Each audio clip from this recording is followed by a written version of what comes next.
As you know, we completed this poem Eagle yesterday with its meaning. So I will give you again a central idea of this poem. Have a look on your book. It's class 5th, subject English. You please open your book to page number 58. The Eagle. It's the poem written by Alfred Lord Tennyson. It's the shortest poem of Tennyson, composed of only 2 stanzas with 3 lines each. आपको पता है हमने जो ये कल poem पढ़ी the eagle, eagle हम शाहीन को बोलते हैं, जिसको हम कश्मीरी में गांठ या सुस वना छु। ये जो पोइम है ये अल्बर्ट टेनिसन ने लिखी है। इस पोइम का थोड़ा सा मैं सेंट्रल आइडिया आपको देती हूँ। ये अल्बर्ट टेनिसन जो है, ये इन्होंने पूरी जो पोइम है एक ईगल पे, एक शाहीन पे लिखी है। ये इनको लगता है कि मतलब एक शाहीन ऐसा परिंदा है जो इतनी ऊंची उड़ान भर सकता है। इन्होंने यहाँ पे ईगल को बहुत ये पर्सोनिफिकेशन किया है कि मतलब इसको ह्यूमन के साथ रिलेट किया है, क्योंकि इन्होंने पहले ही लाइन में, पहले स्टंजा में ही एंड हैंड्स का इस्तेमाल किया है।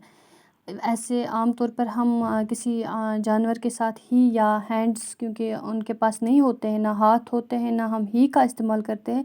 जब इन्होंने पहले लाइन में ये इस्तेमाल किया, मतलब कि इन्होंने इसको पर्सोनिफिकेशन किया, इंसानियत के वो मतलब इंसान की शक्ल में इस पोइम को प्रेजेंट किया है।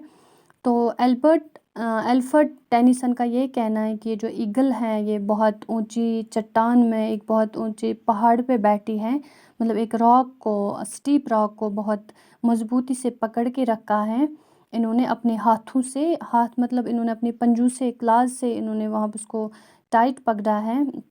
इसको ऐसा लगता है कि ये इतने बड़े पहाड़ पे बैठी हैं कि इसको लगता है कि ये बहुत आसमान के बहुत नज़दीक हैं, क्लोज टू द सन, ये सूरज के बिल्कुल नज़दीक हैं। तो इन्होंने यहाँ पे एक फ्रेज़ यूज़ किया है, लोनली लैंड्स।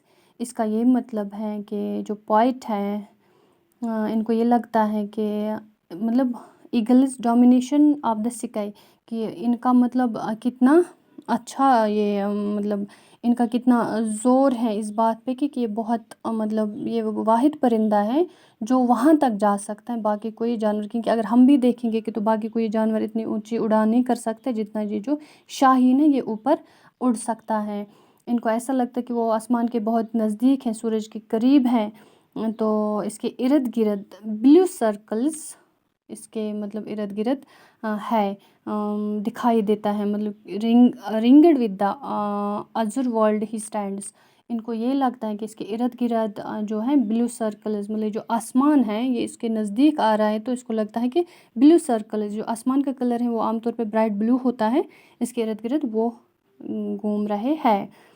चूँकि फिर दूसरे स्टंजा में इनको ये लगता है कि जो बहुत ऊंची चट्टान पे बैठा हुआ है, मतलब ये जो शाहीन है बहुत ऊंची जगह से ये आसमान की लहरों को देख रही हैं, क्योंकि इनको लगता है इसके मतलब सब इसके पैरों के नीचे पूरी दुनिया है। ये जो इसको रिंकलड सी दिखता है, जो इसको मतलब समंदर नीचे दिख रहा है, इसको लग रहा है कि मेरे पंजों के नीचे पूरी दुनिया है। इस ईगल को लग रहा है कि तो इसको समंदर जो दिखता है उसकी जो लहरें हैं, जो उसके वेव्स आ रहे हैं, जो उसकी लहरें होती हैं, इसको लगता है ये बिल्कुल रिंकल्स जैसे हैं, दिखाई देते हैं। और जो ही इसको ये जो मतलब पूरी ये माउंटेन से, ये बहुत ऊंची पहाड़ पे देखती हैं कि ये वॉच करती है वहाँ से नीचे जाके, अगर इसको कभी कभार लगे कि मेरे मतलब नीचे किसी समंदर में या नीचे किसी जगह पे शिकार पे इसको नज़र पड़ती है, क्योंकि इसका जो आई विजन होता है वो बहुत तेज़ होता है। यहाँ पे इन्होंने वहाँ इशारा दिया है, he watch from his mountain walls and like a thunderbolt he falls. ये ऊंची पहाड़ पे, ऊंची चट्टान से जो ये देखती है नीचे, ये वैसे नीचे आती हैं थंडर बोल्ट की तरह। मतलब थंडर बोल्ट इन्होंने यहाँ पे इसका जो यूज़ किया है कि मतलब कि उसकी जो गगराए वज़मुल या इसका शिर पर वना lightning and thunder with thunder, क्योंकि जब हम देखते हैं कि थंडर बोल्ट वो मतलब विद इन नो टाइम वो, क्योंकि गगराए गसा तो मन आसमान पर ज़मीन से 1 सेकंड ते लगा के हैं। यहाँ पे इन्होंने इसलिए ऐसा ये वर्ड यूज़ किया कि जब इसको नज़र पड़ती है किसी शिकार पे, तो ये फास्ट लाइटनिंग स्पीड में नीचे आके کہ وہ شکار اس کے پنجوں سے نہیں بچ سکتا، اتنی تیزی نیچے آتی ہے. اس کا سینٹرل آئیڈیا تھا. ہوپ آپ کو اچھے سے سمجھ آیا ہوگا. تو it's our first question is how does the eagle stand on the mountains. یہ جو ایگل ہے، یہ جو شاہین ہے، یہ کیسے ماؤنٹینز پہ اسٹینڈ، کیسے یہ بیٹھی تھی، یہ کیسے ماؤنٹین پہ بیٹھی تھی. اس کا آنسر ہے by clasping the rock with its crooked claws. By clasping the rock, کہ انہوں نے اپنے پنجوں سے راک کو بہت ٹائٹ پکڑا تھا، اپنے وہ ٹوسٹڈ پنجوں سے، اپنے ٹوسٹڈ کلاز سے انہوں نے بہت اچھے سے پکڑا تھا، ایسے اس لیے یہ وہاں پہ اسٹینڈ بیٹھی تھی.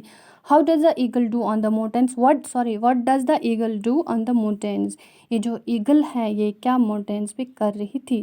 دا ایگل کیپس واچنگ دا سی بلو. یہ جو ایگل، یہ جو شاہین تھی، یہ کنٹینیوسلی واچ کر رہی تھی سی، نیچے سمندر میں کیا ہو رہا تھا. What's the eagle compare to in the end why. What's the eagle compare to in the end why. یہ جو ایگل کو لاسٹ پہ کس کے ساتھ کمپیئر کیا گیا ہے اور کیوں کیا گیا. At the end the eagle is compare to the thunderbolt because it pounces on its prey with a lightning speed. یہ جو اینڈ پہ ایگل کو کمپیئر کیا گیا ہے کس کے ساتھ، تھنڈر بولٹ کے ساتھ. Thunderbolt is lightning with thunder. وزملن سے گگرائے گسنے، اسی کو تھنڈر بولٹ بولتے ہیں. کہ اس کے انہوں نے اس لیے یہ یوز کیا ہے کیونکہ یہ اس سپیڈ سے نیچے آتے ہیں، کیونکہ جب یہ نیچے آتی ہے، اس کو کسی شکار پہ نظر پڑتی ہے تو یہ لائٹننگ سپیڈ میں نیچے آتے ہیں، اس لیے اس کو یہ کیا گیا. اور ہمارا لاسٹ کوشچن ہے pick out the rhyming words from the poem. Poem سے رائمنگ ورڈس نکالے، کیونکہ میں نے آپ کو کل بھی بولا ہے کہ وہاں پہ کون سے رائمنگ ورڈس ہیں. پہلے اسٹنزا میں ہے ہینڈس لینڈ اسٹینڈس، دوسرے اسٹنزا میں ہے کرالز والز اینڈ فالز. اس کے بعد ہمارا لاسٹ کوشچن جو ہے language work. Complete the summary of the poem by filling in the words from the box. یہ جو سمری ہے پوائم کی، یہ ہمیں کمپلیٹ کرنی ہے. کیسے کہ ہمیں یہ باکس، یہ جو فل ان دا بلینکس ہے، ان کو کمپلیٹ کرنا ہے، تو یہ ایک سمری بن جاتی ہے. The eagle uses its claws to hold on to the steep rocks high up in the sky. It's free to fly anywhere in the blue sky. The world beneath appears very small from the height above the mountains. The eagle looks upon the ocean. Yes, the eagle looks upon the ocean, which seems like a crawling baby. When the sharp vision of the eye spots its prey, it descends toward the earth quick as a thunderbolt. اسی کے ساتھ ہمارا یہ complete ہوتا ہے. آپ اپنا خیال رکھیے گا. اللہ حافظ.